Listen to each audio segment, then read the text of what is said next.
You guys. So today's video is going to be a chit chat get ready with me. I honestly sat down to film this video and talk about one very particular subject. I was just going to talk about my 2019 no-buy progress, like how it's going. I'm 6 months in and I've learned a lot. I'm going through a lot. It's a lot easier than I thought it would be, but somehow throughout the process of discussing this, it went way off in a different direction. Today we are talking about social media. We're talking about the lipsticks. We're talking about drama. We're talking about scandals. We're talking about bad bee energy, what that even looks like. And I don't know, I hope you guys enjoy it. Oh, I'm kind of nervous. I've never been quite this literal with kind of the issues I'm having with social media. So before we get started, make sure you are subscribed. If you are not, enter the down bar for links to all my social media platforms. And let's just get started. I'm gonna have a naked face in 3, 2, 1. Hey you guys, so here I am. I have no makeup on except for my brows and my primer because I just thought I would do whatever I could to speed this process along. I literally just woke up this morning and put my hair up in a bun and turned the camera on, so this shirt is covered in dog fur. Please don't judge me. I'm trying to film 2 videos today, which is ambitious for me. I typically don't do more than 1 video a day because once I finish one, I'm just kind of zonked and like mentally drained from trying to be like on. So we'll see how that goes. There are a few things I wanted to talk to you guys about today. Mostly the topic of this video is going to be kind of my 2019 makeup no-buy, like a 6-month update, how it's going, if I've learned anything. But in general, I just kind of want to talk about the direction my channel is going on, how I got to this place, because I have a lot of plans for the next 6 months of this year, like things I would like to accomplish with this channel. And it kind of requires me to maybe set the intention, get you guys on board, see what you think, take a poll. On top of that, I just worry that maybe my objective here is getting a little bit confused to some people. I get a lot of comments, and I got this comment when I told my friends and family that I was planning on doing a 2019 no-buy. Everybody was just kind of like, well, how are you gonna create content? Like, how are you even gonna do YouTube without it? And I've actually had some comments on my channel lately be that way. I've had someone wrote me when I first kind of started this sort of like smart consumerism journey here on my channel. They were like, good luck creating content because this is how it works, or something like that. I didn't really pay a whole lot of attention to it at the time. Looking back on it now, and then the few that I've gotten since then, I've actually had people be like, who are you making these videos for? Like, who is your audience? What is your goal? It doesn't really bother me that people maybe don't really understand what I'm trying to do, because I've always just kind of gone to the rhythm of my own drum, and I made the drum myself. I talked about this in the announcement of my no-buy, if you will. I will leave a card to it up here. The intention behind my no-buy was just to allow makeup to become something fun for me again, because it just hadn't been that way in such a long time that I was literally at a place where I wanted to change direction completely with my content. Like, I was gonna go into like the wellness spiritual space because it felt more fulfilling, and it felt like my content would be branded around who I am as a person, as opposed to like feeling like I need to be a QVC channel, which, to be honest, is where I feel like so much of this community has gone now. I think people that are like totally okay with the state of the beauty community being about that are people who are probably kind of new to it, and they're still enjoying this whole buy this, buy this, buy this, buy this. Like, it's fun for them because they're just kind of getting their feet wet. They haven't reached the point with it that I have. I honestly don't know if what I went through that got me to this point is normal. I just imagine that with anything in life, if it gets to a place that the emphasis of enjoying it is predicated solely on the act of consumerism, it's got to get old. You know what I'm saying? Like, it has to. I can't imagine that if I was a chef, for example, and I just wanted to have my little chef channel, but every time I turned around, there was a new pot or pan I had to talk about, or a new cheese grater I had to talk about in order to stay relevant in my community or stay on top of the topics that people are interested in, because that's what it feels like. It feels like everybody just wants to know what to buy. So I thought I would just answer some questions that I've been asked about my no-buy, and one of the questions that I have been asked the most, or I got asked at least in the beginning, was like, are you gonna go on some crazy shopping spree before you stop? And the answer was no. And it was a pretty easy answer for me because it just didn't make sense to set this intention for any other reason but the right reasons. Like, if I'm at the point where I'm saying I don't want to buy makeup anymore, it means I have no desire to buy it anyway. It's kind of like getting in shape, you know what I mean? Like, you can spend 2-3 years like just kind of being unhappy with your body or your fitness level or whatever the case may be, and until you actually decide that you're ready to do something about it, you're not going to. Like, you might kind of get your foot in the door of a new gym and start a new diet for like 20 days, but if you don't really want to change, you're not going to. That's true with everything. And with my no buy, that was absolutely the case. Like, I didn't want to do this anymore. The next question I get a lot is, do I regret doing this? And the answer is no. And not just no, but hell no. And it's got a lot to do with all of the issues I've been talking about for the duration of this video so far. And I don't say all this to be like, look at me, I'm amazing. It's more to illustrate why this was the right decision for me and really what kind of took me down the path that I'm on with my channel and why I want to do the things I want to do in the future. I just knew something wasn't right and it wasn't the thing that I once loved so much anymore. So I had to find a way to consolidate who I had become at this point in my life with the thing that I've always loved, because it's like a relationship. Like, if you get in a relationship at a certain period in your life, when you're one person, if you can't figure out how to make that person or the thing, in this case makeup, evolve with who you are, it might not go the distance. This just seemed like the natural next step in my career. I think it has a lot to do with my age. It has a lot to do with my priorities and my values in life now. And I think that, like, the truth of the matter is, when we talk about the beauty community, I feel like we talk a lot about a very small amount of people in it. I'm not talking about everyone. There's just very particular people who are kind of at the top of the game. And I'm not gonna lie, my thinking on this a lot of times, especially with like wildly successful people, and this might be a very negative way of looking at it, but you don't become that successful without having to step on some toes, step over some people. I mean, there are exceptions to it, but the behavior exhibited by said individuals and the kind of trouble they find themselves in, I think speak a lot to kind of the type of people that they are at the end of the day. The thing is, they're getting rewarded for their bad behavior, so why would they stop?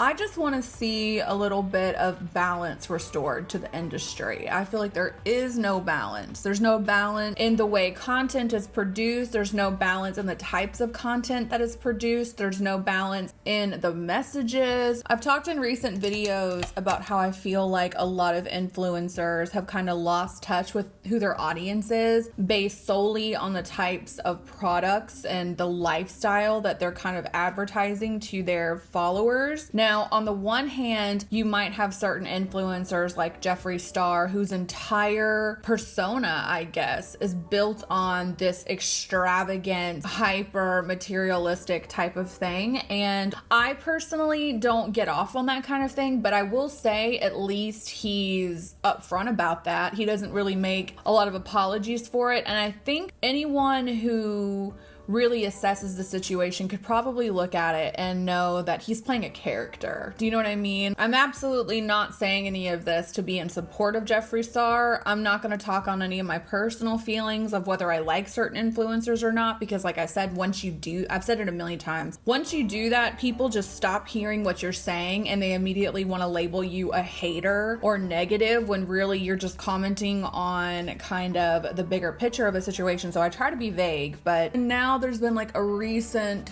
development with a certain lipstick launch and a certain YouTuber who is at the head of this lipstick launch that is further making, in my opinion, the beauty community look even worse than it already does. I don't know if you guys really watch a lot of other videos outside of the beauty community, but I love commentary videos. I like film assessment. I really like to hear people kind of unpack things. And I've just watched a lot of videos videos over the past month or so from tons of different creators over tons of different platforms. And I mentioned this in a video recently where like we as a community are kind of a joke to everybody else. And they say all the time, like, why watch reality TV when you can just watch the beauty community because there's so much scandal and so much drama? And a lot of people that are not in this industry want to figure out why that is. And the answer is money. Like, anytime you have an industry or anything where there's a lot of money being thrown around, people act a little crazy. And money comes with a lot of things. It comes with clout chasing. It comes with trying to keep your name in the game. It comes with leaders and followers. You have people at the top of the pack and people who are trying to work their way up. Like, that's really what this is about. There is a lot of money changing hands, which is totally fine, but I just think people need to be aware of that, very aware of that. This Jaclyn Hill lipstick launch, which I said I wasn't going to talk about in detail, but I'm just going to try my best to articulate this in a way that maybe you guys can see the bigger lesson to be learned, as opposed to assuming that I'm a hater of hers and therefore anything I say on the subject can't be taken seriously. I mean, this is one of her brushes. I'm using one of her palettes. Like, I've bought, I think in total, 5 of her products, 5 of her collaborations, and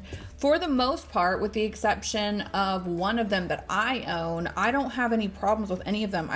I like them. So I guess what I'm saying is, like, I genuinely feel like I do have a right to say something because I've been financially supporting her just like a lot of other people have. As far as content creation, I don't know if she's my favorite creator at all, and I don't think she has been for a long time. There was a time when I was really into her, but I feel like she is a good example of an influencer who just says one thing and does another, and then keeps doing that and keeps getting away with it and keeps staying at the top of the pile and keeps representing our community in a way that I don't think benefits anybody except for her, honestly. You know, a really good example of what I'm trying to say is, like I said with Jeffree Star, he tends to be like, I like money, here's all the money I have, this is just who I am, and makes no apologies for it. Like him or hate him, that's a fact. I feel like Jaclyn Hill has always done this thing where she'll be like, I don't really care about money, and then she says that to defend her actions, but she might really feel that she doesn't care about money. She's not cognizantly aware of how she comes across, I don't think. I mean, even her entire line, and I think what might be kind of helping this become the big spectacle that it is about luxury and being bougie, but yet the product doesn't perform.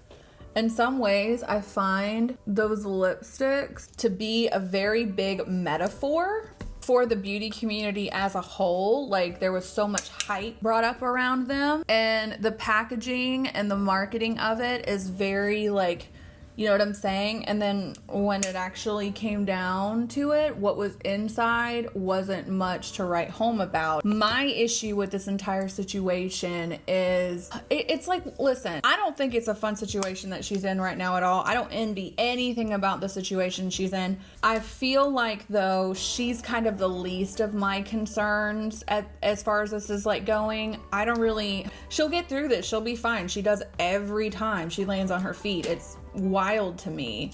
Who I care about in this scenario is the community as a whole, because when this kind of stuff pops off, we saw it last month with the whole James Charles Toddy thing, the community turns on itself, because you're going to have two people. You're going to have people who are anti-Jaclyn Hill and people who are pro-Jaclyn Hill, and they're all just kind of fighting amongst themselves, drawing blood and talking shit and causing chaos, and Jaclyn's over here counting her millions and doesn't care either way. She can get on camera and say all day and twice on Sunday she cares, but her actions say something different. Like, a really good example of this for me, the first collab with Becca didn't go very well, and then they pulled it. Like, she got all over social media and she was like, oh, you know, Becca's being so great about this, we're gonna pull it, it's not up to my standards, it's not perfect. Which, let me tell you guys, I have so much to say about the constant throwing around of that word in the first place. I feel like that word is thrown around to minimize any complaints. I feel very similar about the word inconsistent. I'll get into that in a minute. But anyway, so that didn't go very well and it was pulled off the shelves. And then with the vault, same thing. It came out, it didn't receive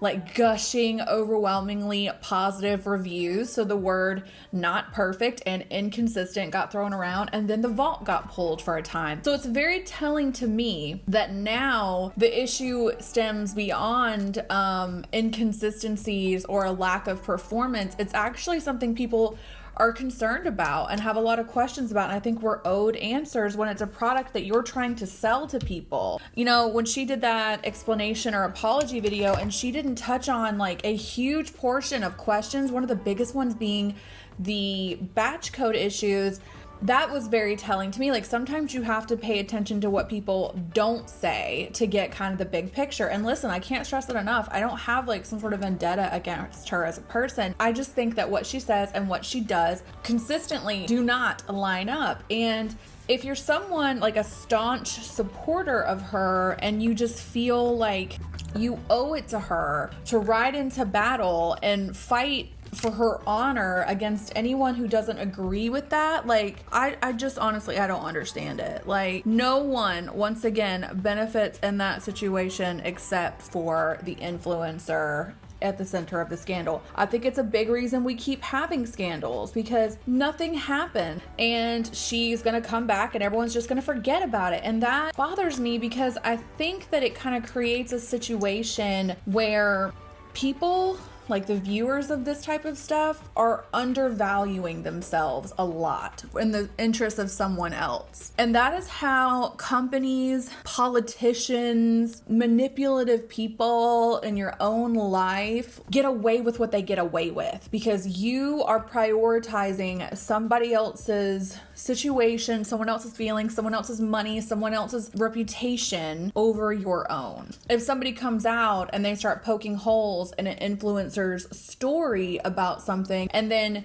you get down in the comment section and start calling them names and being really ugly and aggressive, like, that's not doing anything for you either. I don't understand. Like, you could even come out with a well thought out argument. You could use absolutely zero inflammatory words. You could not name call anyone. You can do nothing but present facts, and people will still take what you're saying and call it hate or negativity. And there are just certain words in the beauty community that I feel like people throw around, particularly influencers, in the sake of gaslighting people, and negativity is one of them. So yeah, this video started off talking about my no buy, and I know it's kind of gone in a different direction, but I think honestly it kind of paints the picture even further why I ended up in this place. Because if I'm not investing my money into this anymore, it's a lot easier to see things a little bit clearer. Because if you think about it, when you give someone your money, you are literally giving them your life force. Like, if you really think about it, because what is money? Money is a form of currency that you get because you spent a certain amount of your time doing a certain thing. So if you work 8 hours a day and in that 8-hour period you make $175, that's 8 hours of your life in your hand that you're gonna go spend on something else. And I feel like you have to take that a little bit more seriously. I think that companies and certain influencers in certain situations are able to capitalize off of certain people's good nature because, I don't know, somewhere down the line people just aren't valuing their time or their dollar as much. Because I think it's got a lot to do also with the fact that, like,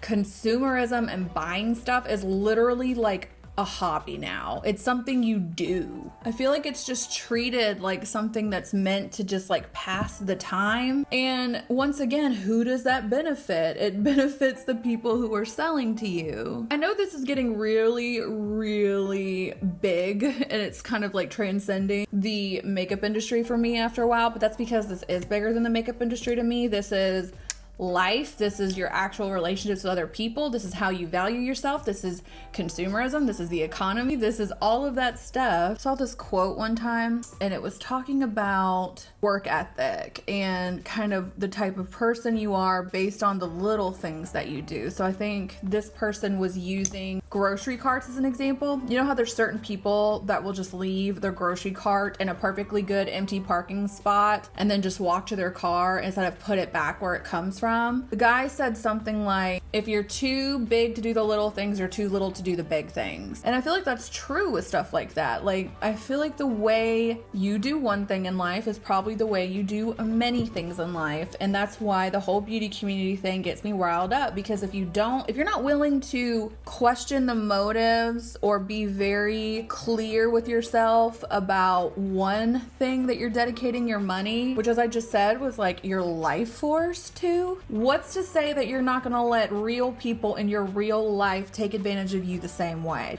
Obviously, none of us can say with absolute certainty what's happening because we don't have the answers. I think it gets really dangerous when you start throwing around baseless accusations or when you start trying to create drama where there needn't be any. Don't get me wrong, I think that's terrible. It doesn't help anyone. But in the situation like we're in right now, where there's things going on that are very clearly not on the up and up, it doesn't make sense to me to sit here and be like, give it a chance, she didn't know. Like, and you're saying all that because you assume you know the character of this person, like deeply know it and understand it. And I'm just using her as an example. There are people in your real life at some point, if it hasn't happened to you yet, it will, I promise. There are people in your life, I'm sure, who you thought would never do certain things, who would never lie to you, who would never hurt you. Like, you don't even know the people that you spend your time with every day as well as you think you do. Why would you think you know a total stranger's motives on the internet well enough to completely refute any evidence that they could be doing something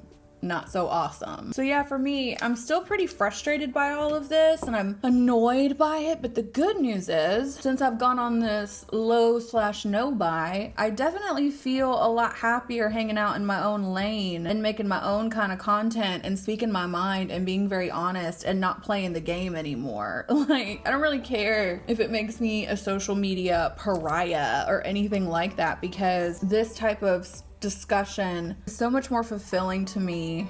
So one thing about social media that I think really irritates me in a way is this whole concept of like, at all costs, no matter what, one must become a bad bitch. And typically that is personified by having a snatch waist and a big butt and fleeky highlighter and a nice car. That's like what a bad bitch is. But no shade, no pink lemonade. Like, yeah, I guess in some ways that's very true. But I think what actually makes you a bad bitch, what I'm trying to cultivate in my followers, critical thinking, looking through the bullshit, not letting people take you for a ride, standing up for yourself, speaking your mind. All of those things are not qualities in women that we really tend to celebrate that much. That's why that whole negativity thing really irritates me. Oh, that was something I didn't get to finish talking about, so let me touch on that really quick. I remember a few years ago, I think it was in like 2017, I was watching a Snapchat, or I think it was someone's Snapchat on a drama channel's video.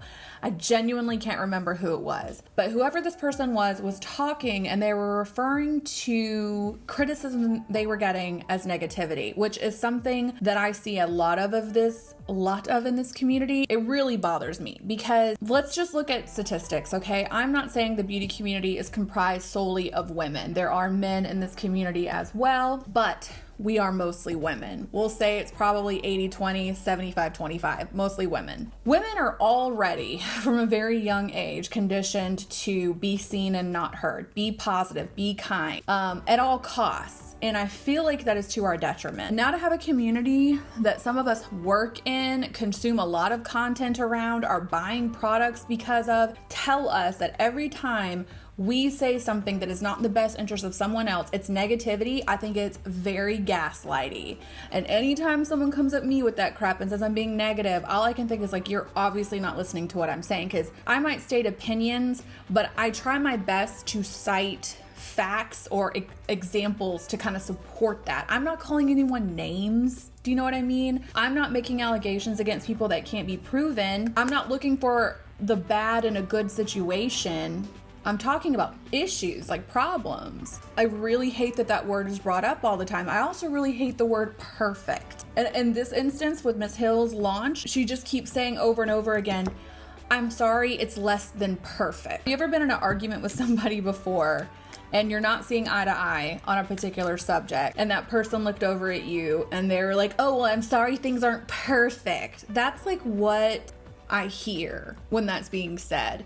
Because let's get something very, very clear. Perfect does not exist. It is not a thing. Perfection is subjective, if it even exists at all. And this particular launch is everything less of perfect. Like, it's not even, you can't even put it in the same category. I don't know if this is some kind of like insecurity she has where she feels like if something isn't perfect, it's not worthy of love or something, and that's just how she projects that kind of insecurity out. But don't let someone tell you that just because something isn't perfect that you are the problem. Does that make sense? Like, it's the same thing with the word inconsistent. You ever notice when a product launch doesn't go over very well, people never say, well, they just weren't very good, like we didn't really bring our best, we made some mistakes, things were not up to snuff, and we apologize. It's always, things were inconsistent. That is such an easy word to throw around because when it comes to product, it's all down to personal preference. It's all down to your experience with product. It's so many factors go into it. So it's so easy to say it's inconsistent because that implies some of it's good and some of it's bad. Not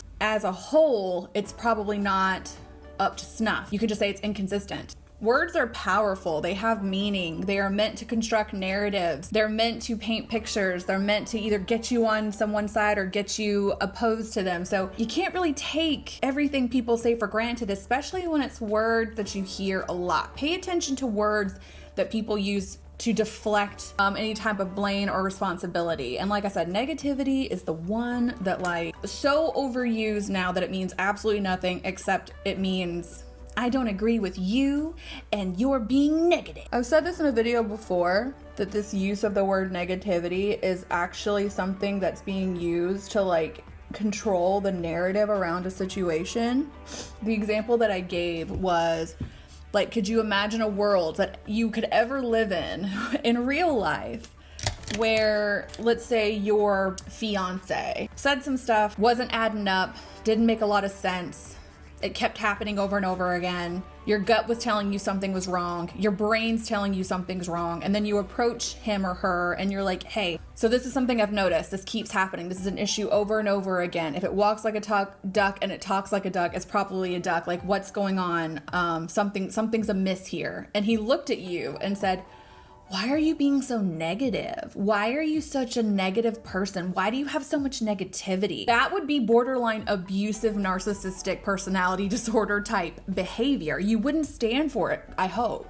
And that's how it feels, like when people throw that out all the time. Anyway, I'm done talking about other people. Let's talk about me for a minute. I want to talk to you guys about some plans I have for this channel. Moving forward, I feel like this video is going to be long. I'm really sorry. So when it comes to my channel, I don't want you guys to think that because I try to shed light on how you're being marketed to or kind of the products that maybe aren't worth the money and this, that, and the other, that what I'm saying is don't buy anything ever. I don't think that's it. I don't think I'm trying to convince you to go all in or all out. I just want you to have like a balance. So with that being said, it doesn't mean that on my channel, I'll never do like product reviews or I'll never do product roundups. Like the video I'm about to film after this is I'm gonna tell you guys my top 10 favorite beauty products under $20. I don't want you guys to get like to a place where you're like, well, you said don't buy anything and now you're telling us to buy stuff. Like that's not it. I'm not saying don't buy anything. I'm saying think about what you buy. Same thing with like how I want to monetize my content. I'm still gonna do sponsored videos if I get ones that like I want to do that are in line with my message and in line with what content I want to create. But I don't want to have to take them all the time. I don't want at any point my channel to be dependent on sponsored content. So with that being said, you guys, I think I want to start a Patreon. I've already kind of started the process. Like I've got a Patreon page that I'm working on. I haven't completely figured out the content that's going to go over there. But what I do think is going to happen is I would like to use my Patreon to have more in-depth tutorials because honestly, I'm going to keep it real with you guys. As much as I love you and want to make as much content as I can and as much content as I can to satisfy your thirst for me, tutorials don't do very well. Like they just don't. Tutorials do not do well on YouTube anymore. And you have to understand how long it takes me to make and film and edit a video. I have goals for my channel. I have milestones I'm trying to reach. So every bit of content that I make now is very strategic and it's with a certain end game in mind. And tutorials just do not do that for me.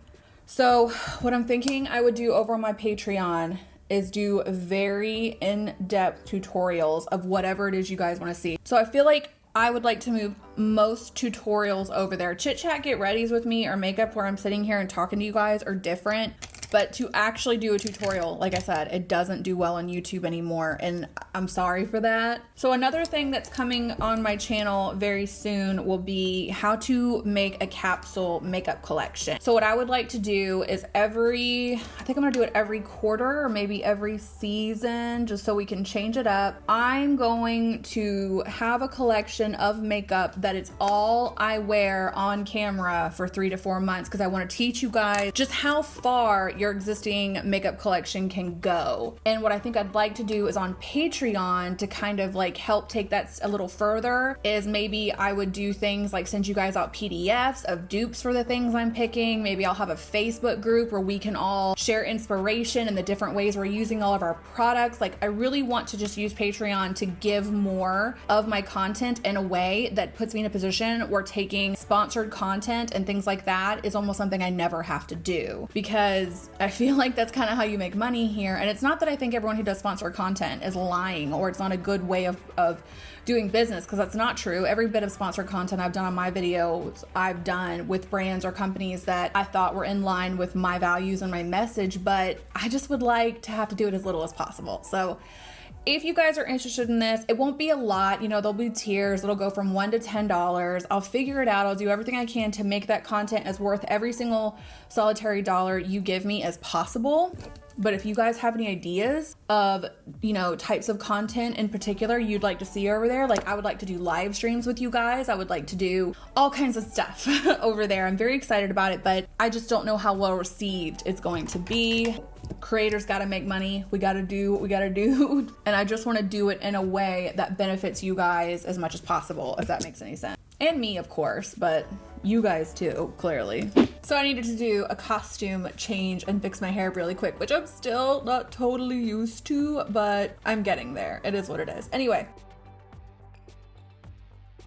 This lip liner is from Milani. It's the Color Statement lip liner in the number 4 all natural. I have been using this thing so much lately. For lipstick, I'm gonna use the Kylie lipstick in the color KoKo K. It's my one and only Kylie Jenner product. I don't know how to explain the consistency of it compared to other ones, in case you're wondering like what my thoughts are on it. It honestly kind of reminds me of the Jeffree Star liquid lipsticks a little bit. Like if you like the Jeffree Star formula, you might like the Kylie one. It's not exactly the same, but it's not like Anastasia. It's not like ColourPop. I don't really know how to describe it. For lip gloss, I'm gonna use Dose of Colors over the top. You guys are always asking me about my nude lip combos in every video I do. It's the same thing over and over again, honestly. I don't get very adventurous. Like even now, this looks way too pink to me. Sometimes I don't even like it and I just go with it. Alright guys, that's it for this video. I hope you enjoyed it. I know it was very all over the place. I had one very set intention when I sat down to film this and it went rogue, but whatever. My mind just does that sometimes. But I hope you guys are having an amazing day. I will catch you in the next one. Make sure you check down bar for links to all my social media platforms. And did I already say I'll catch you in the next one? Either way, I will.